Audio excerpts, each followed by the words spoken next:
year is 10,000 BC, the end of the last ice age, and mankind is on the brink of extinction. Amidst a fierce and savage world, our ancestors were left with two choices: adapt or die. This is the setting of Far Cry Primal, Ubisoft's latest game in the popular Far Cry series. In it, players will experience the Stone Age, a period which would change the course of human history and lay the foundation for our lives today.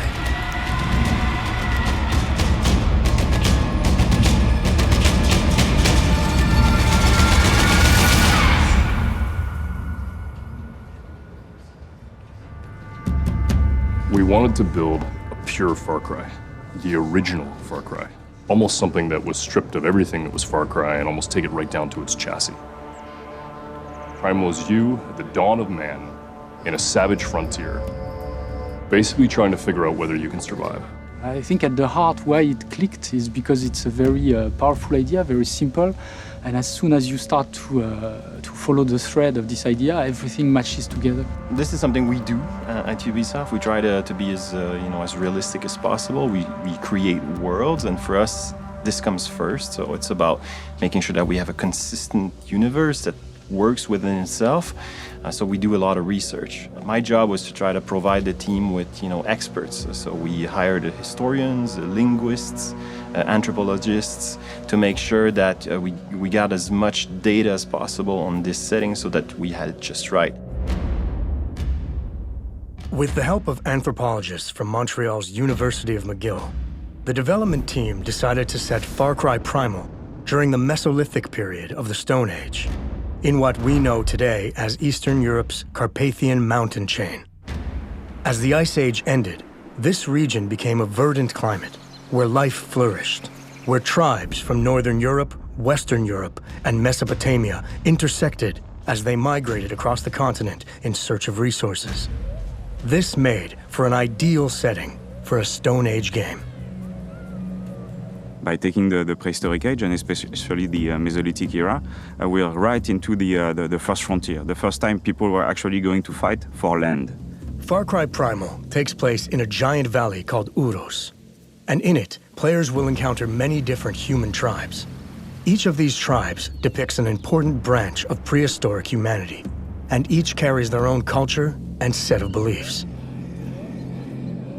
The Winja tribe is a tribe of, originally a tribe of hunter-gatherer. They were traveling throughout Europe following the food all year long. But when they found Oros, which was full of life, they started to settle down. The Isila are the most advanced tribe. They have almost like 1,000 years of advance. They come from Mesopotamia. They already master irrigation and agriculture, and they are so advanced that they consider themselves above the other tribes. And they started to capture Winja and Udam to do their labor. So in a sense, they're the first slavers. During their research, a third possibility emerged that fascinated Far Cry Primal's development team.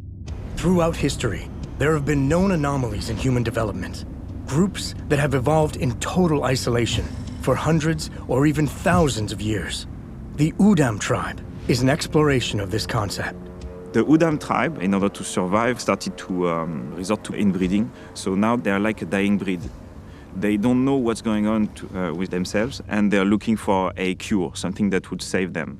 And they scavenge Oros to eat people that they think might be stronger than them and would provide them the cure.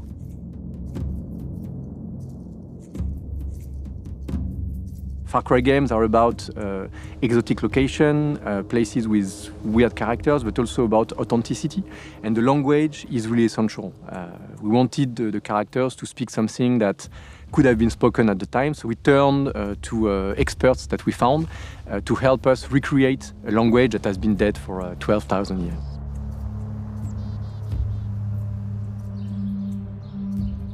So Proto-Indo-European was a language that was spoken thousands of years ago. It's the source of many languages that are spoken today, languages like English and Spanish and Russian, but also the source of ancient languages like Latin, Greek, and Sanskrit.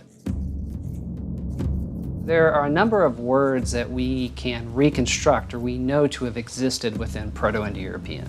So for example, the word for water was water. The word for brother was brachted.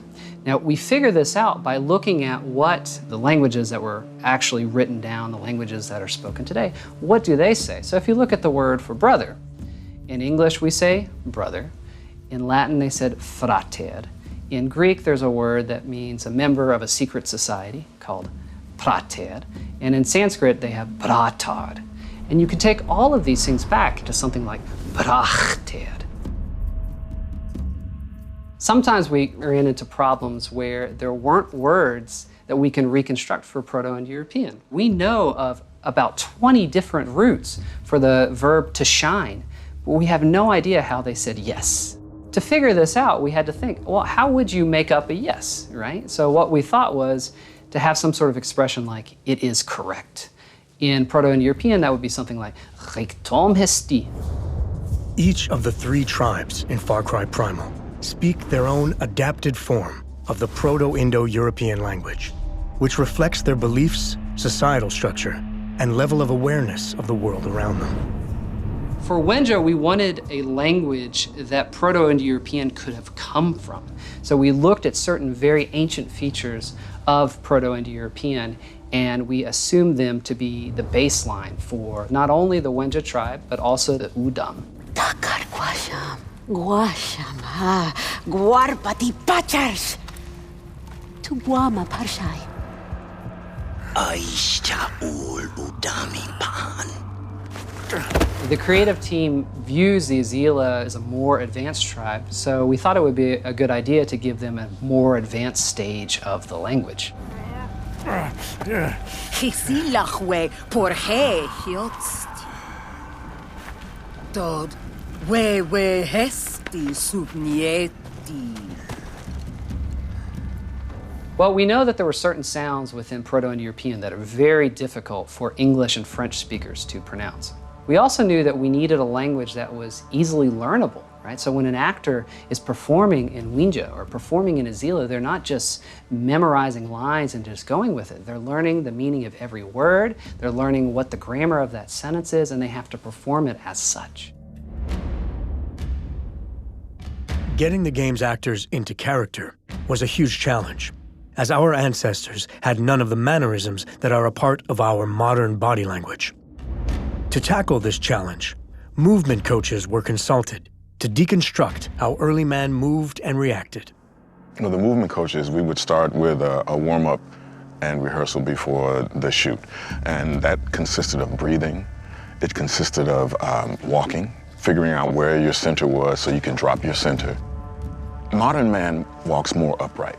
So we had to learn how to drop our center of gravity. We had to learn how to not do things that we normally do, like point at people and, just gestures you don't even think about. I convinced Footy, the director, I was like, please, please, please, can I do an immersion language class with the actors? Because I wanted them to really feel like they were speaking this, that they were living this experience. The first day, I came in and the actors didn't really know what they were going to do. They thought we were going to do some grammar or something like that.